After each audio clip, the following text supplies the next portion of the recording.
Prescripciónenfermera.com. Tema 2. Farmacocinética. Mecanismos de absorción.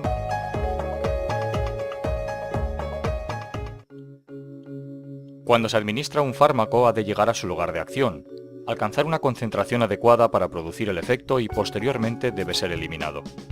Para ello ha de sufrir una serie de procesos que, de forma general, incluyen la absorción, distribución, el metabolismo y la excreción. Todos estos procesos ocurren simultáneamente, es decir, podemos tener fármaco absorbiéndose y a la vez fármaco distribuyéndose, metabolizándose o excretándose.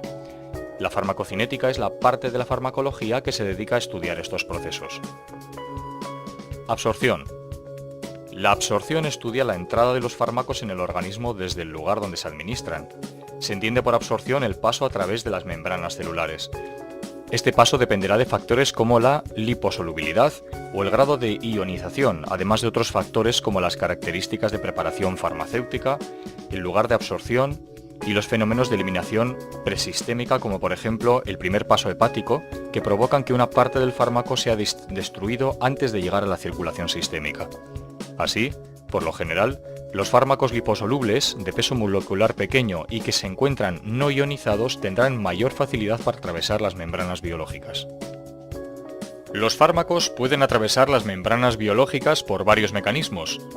Los más importantes son difusión pasiva, difusión a través de poros o filtración, transporte mediado por transportadores o transporte activo, endocitosis, exocitosis, otros sistemas.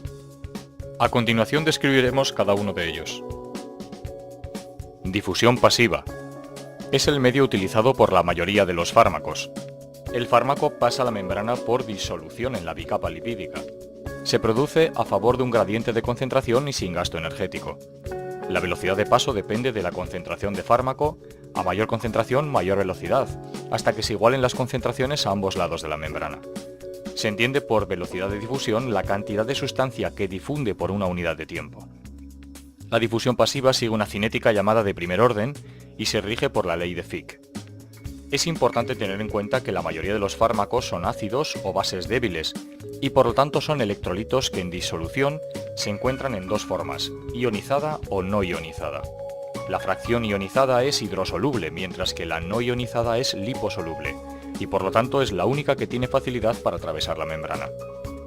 La cantidad de fármaco ionizado o no ionizado depende de tres factores: la naturaleza ácida o básica del fármaco, el pH del medio, el pK del fármaco, valor de pH al cual el 50% del fármaco está ionizado.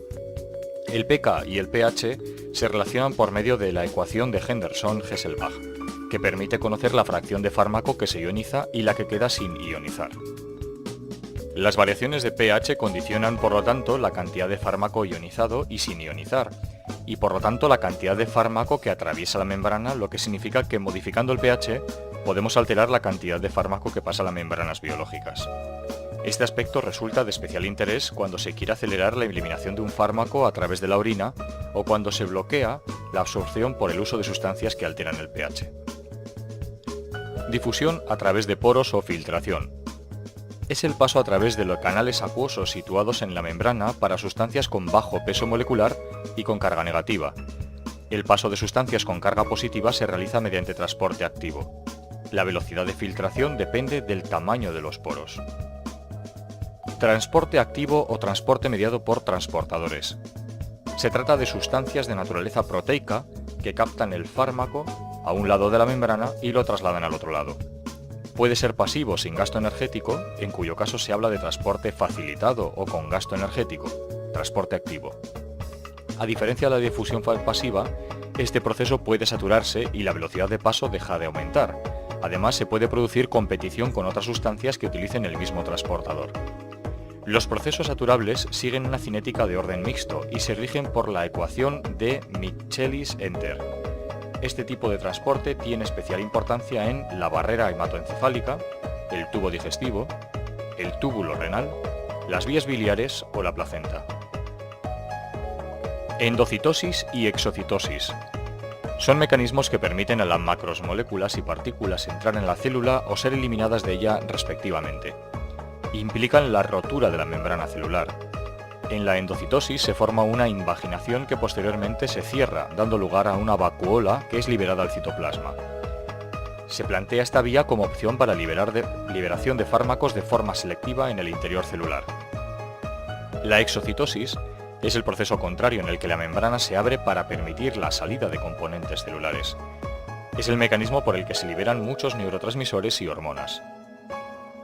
Otros sistemas incluyen la utilización de ionomorfos o liposomas. Tienen menor importancia cuantitativa que los anteriores. Entre los factores que alteran la absorción encontramos factores fisiológicos como la edad, el embarazo o la presencia de alimentos, factores patológicos como enfermedades que cursan con diarrea, vómitos o alteraciones de la absorción, y factores iatrogénicos debidos a interacciones o incorrecta administración de los preparados.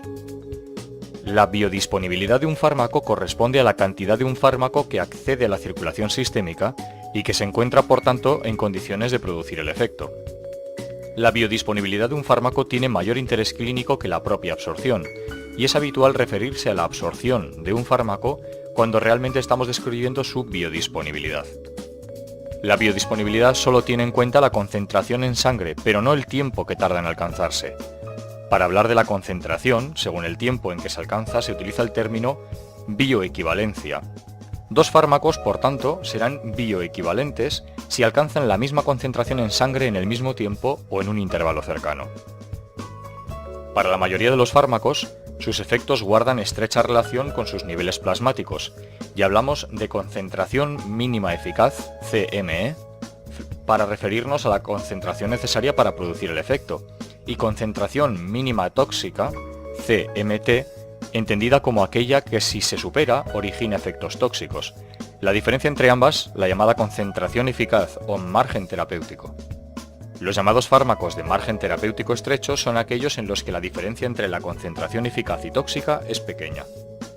Los niveles plasmáticos de un fármaco no son homogéneos, sino que varían a lo largo del tiempo. Así se obtiene la curva de niveles plasmáticos que refleja la concentración del fármaco en sangre en función del tiempo transcurrido. En una administración por vía oral, la curva de niveles plasmáticos tendrá una forma similar a la del gráfico. En esta podemos distinguir varios parámetros importantes. La concentración mínima tóxica, CMT.